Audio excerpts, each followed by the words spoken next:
Vamos a hablar un poco acerca de lo que son las manifestaciones neurológicas de la infección por COVID-19. Tenemos que saber que la infección por COVID-19 es producido por el coronavirus, que forma parte de una familia de los beta coronavirus que ha azotado desde hace bastantes años a la población en diferentes pandemias. Para todos es sabido, pues actualmente estamos cursando la tercera pandemia por la tercera cepa o la tercera clase de coronavirus. La primera fue el MERS, la segunda fue el SARS-CoV-1 y esta tercera es SARS-CoV-2 desde diciembre de 2019, cuando en Wuhan, China, se aisló el primer caso.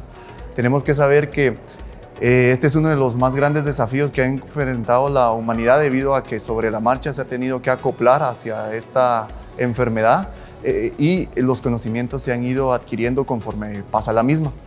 Más allá de todos los avances que han habido en las diferentes ramas de la medicina, entiéndase cuidado crítico, infectología, el área de neurología no es una rama que ha sido ajena a ello, debido a que se han manifestado diferentes características que afectan todo el neuroeje, es decir, desde la cabeza hasta el nervio periférico, que pueden presentarse tanto durante la infección, es decir, un proceso parainfeccioso, o después de la infección. Una de las principales manifestaciones que probablemente muchos de ustedes hayan experimentado, o a quienes les ha dado la infección, es las alteraciones en la percepción tanto de los sabores como de los olores. Tenemos que saber que más o menos del 60 al 80% de los pacientes van a debutar con hiposmia o anosmia. Cuando hablamos de hiposmia o anosmia, estamos indicando que hay una disminución en la capacidad del sentido del olfato para obviamente percibir los olores y, asociado a eso, percibir los sabores. Al inicio, cuando se detectaron estos casos, lo que se indicaba era de que eran las células del bulbo olfatorio, que es en donde nace un nervio craneal que se llama nervio olfatorio, la puerta de entrada para que el virus llegara al sistema nervioso central, entiéndase al cerebro como tal. Sin embargo, ahora se sabe que la causa por la cual las personas experimentan una disminución o una alteración en el sentido del olfato es secundario a que hay unas células de sostén que están a la par del origen de las células del nervio olfatorio, que se inflaman, se podría decir, y eso hace que la función normal se vea comprometida.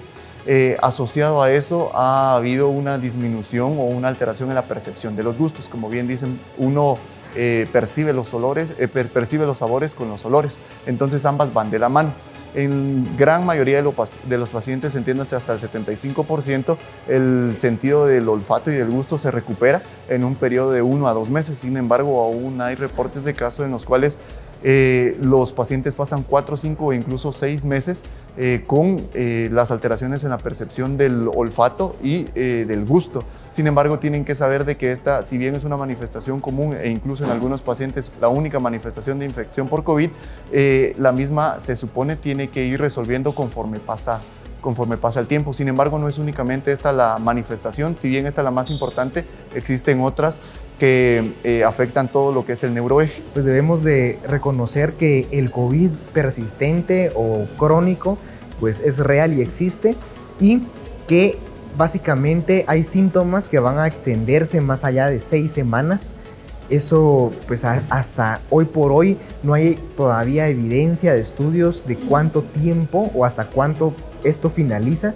Pues es posible que sean 6 meses, es lo que se tiene hasta ahorita, pero hay datos de pacientes que se extienden pues más allá de los 6 meses.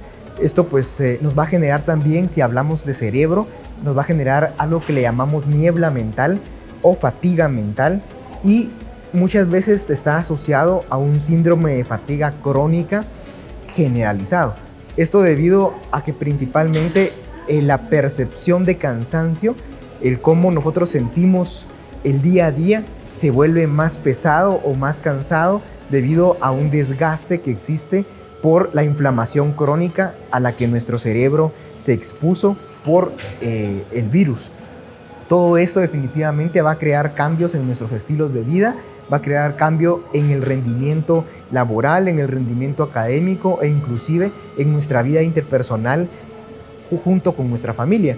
Por lo tanto, es importante que sigamos cuidándonos para prevenir esta infección, que a pesar de que la vacunación es la primera medida de prevención, todavía con vacunación hay infección activa y secuelas neurológicas a largo plazo, incluyendo, como les comentaba, la fatiga mental, que se asocia a fatiga física, y que si bien es cierto, puede ser hasta 6 meses, hay pacientes que han demostrado que se extiende más todavía.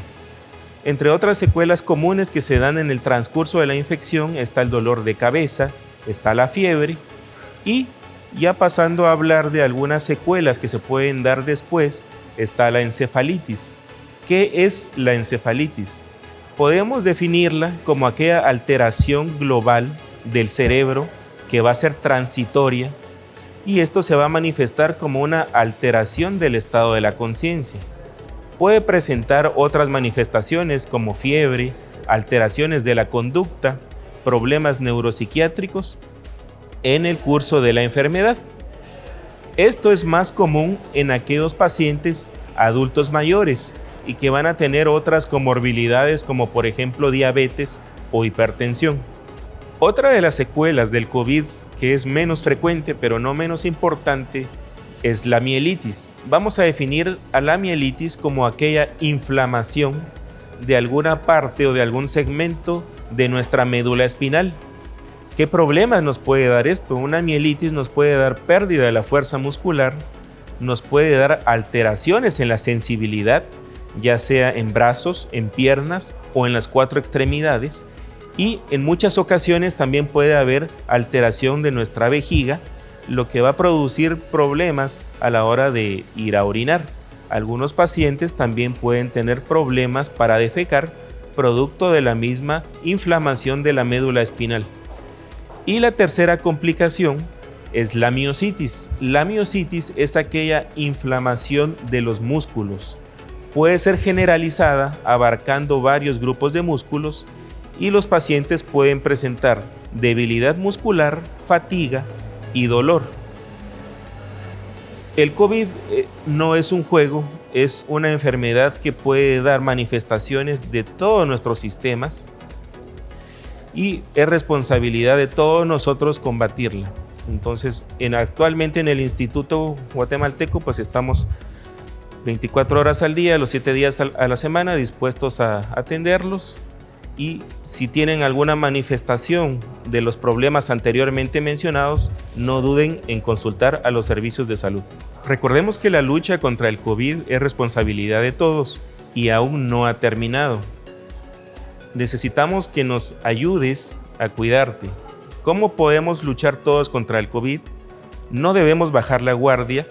Recordemos el lavado de manos, el distanciamiento social, el adecuado uso de las mascarillas en lugares cerrados y ante el más mínimo síntoma, no dudes en consultar a los servicios de salud que te ofrece el Instituto Guatemalteco de Seguridad Social, donde se te puede realizar el hisopado así como brindarte la atención médica necesaria.